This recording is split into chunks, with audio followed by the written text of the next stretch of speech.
ഹൂത്തികൾ 18 ലെബനോൻ സൈനികരെ വധിച്ചു എന്ന് മാത്രമല്ല തൻ്റെ ആയുധപ്പുരയിൽ ആയുധങ്ങൾ കുറഞ്ഞിട്ടില്ലെന്ന് ട്രംപ്.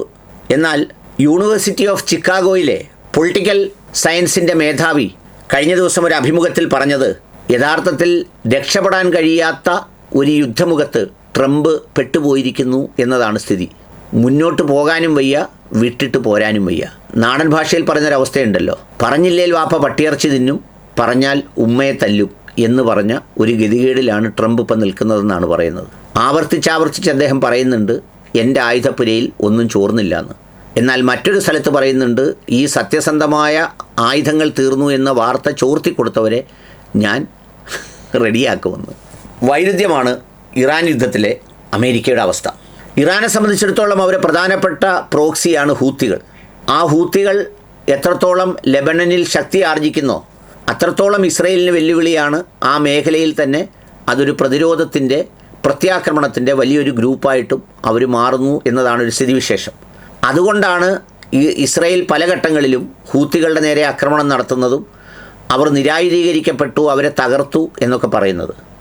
ലെബനൻ്റെ ഒരു നല്ല മേഖലയും ഹൂത്തി ഫോഴ്സുകളുടെ കയ്യിലാണ്. ഇതേ ഹൂത്തികളാണ് മിഡിൽ ഈസ്റ്റിൽ സൗദി അറേബ്യയുമായും മറിച്ചുമൊക്കെ അറ്റാക്ക് നടക്കുന്നത്. ഇപ്പോൾ കഴിഞ്ഞ കുറേ നാളുകളായി അവർക്ക് നേരെ നടത്തിയ ആക്രമണത്തിൽ അവരുടെ കമാൻഡറെ വധിച്ചു എന്നൊക്കെ പറയുന്ന സംഗതിയിൽ അവരങ്ങ് ലോ പ്രൊഫൈൽ ഡീഗ്രേഡഡ് സ്റ്റേജിലേക്ക് പോയി എന്നാണ് കരുതിയതെങ്കിൽ അങ്ങനെ തങ്ങൾ പോയിട്ടില്ല എന്ന് തെളിയിക്കും വിധം കഴിഞ്ഞ ദിവസം 18 ലെബനീൻ സൈനികരെയാണ് അതിൻ്റെ ആസ്ഥാന മന്ദിരം ആക്രമിച്ച് ഹൂത്തികൾ കൊല ചെയ്തത്.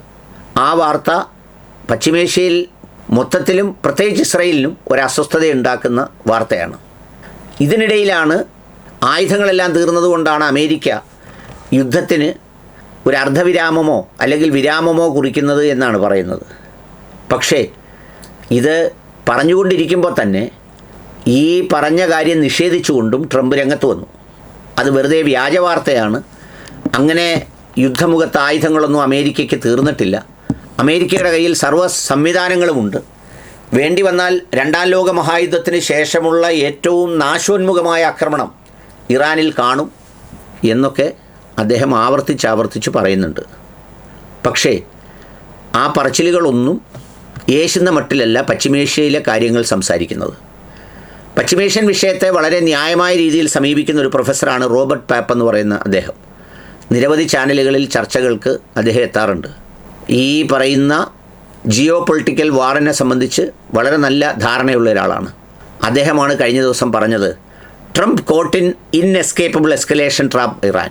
അതായത് എസ്കേപ്പബിൾ എസ്കലേഷൻ ട്രാപ്പ്, ഒരു കെണിയിലാണ് പെട്ടിരിക്കുന്നത്, രക്ഷപ്പെടാൻ കഴിയാത്ത ഒരു കെണി. അതായത് യുദ്ധത്തിൽ അത് വളർത്തി അതിനെ ശക്തമാക്കി അതൊരു നേട്ടമായി എത്തുന്ന അവസ്ഥയിലേക്ക് എത്തിച്ചേ മതിയാകൂ എന്ന് പറയുന്ന ഒരു കെണിയിലാണ് സാക്ഷാൽ ട്രംപ് പെട്ടിരിക്കുന്നതെന്നാണ് പറയുന്നത്. ചുരുക്കത്തിൽ ഒരു ട്രയാങ്കുലർ കെണിയിലാണ് ഇപ്പോൾ അമേരിക്ക ഉള്ളത്. ആയുധങ്ങൾ ഒരു വശത്ത് തീരുന്നു, തങ്ങൾ തകർത്തു എന്നവകാശപ്പെടുന്ന ഇറാൻ പ്രോക്സികൾ തകർന്നില്ലെന്ന് ബോധ്യപ്പെടും വിധം പ്രത്യാക്രമണങ്ങൾ നടത്തുന്നു. മറുവശത്ത് സ്വന്തം പാളയത്തിൽ നിന്ന് തന്നെ ഈ സത്യസന്ധമായ വിവരങ്ങൾ പലതും പുറത്തു പോകുന്നു. ഒരു തരത്തിലും രക്ഷപ്പെടുത്താൻ കഴിയാത്തൊരവസ്ഥ.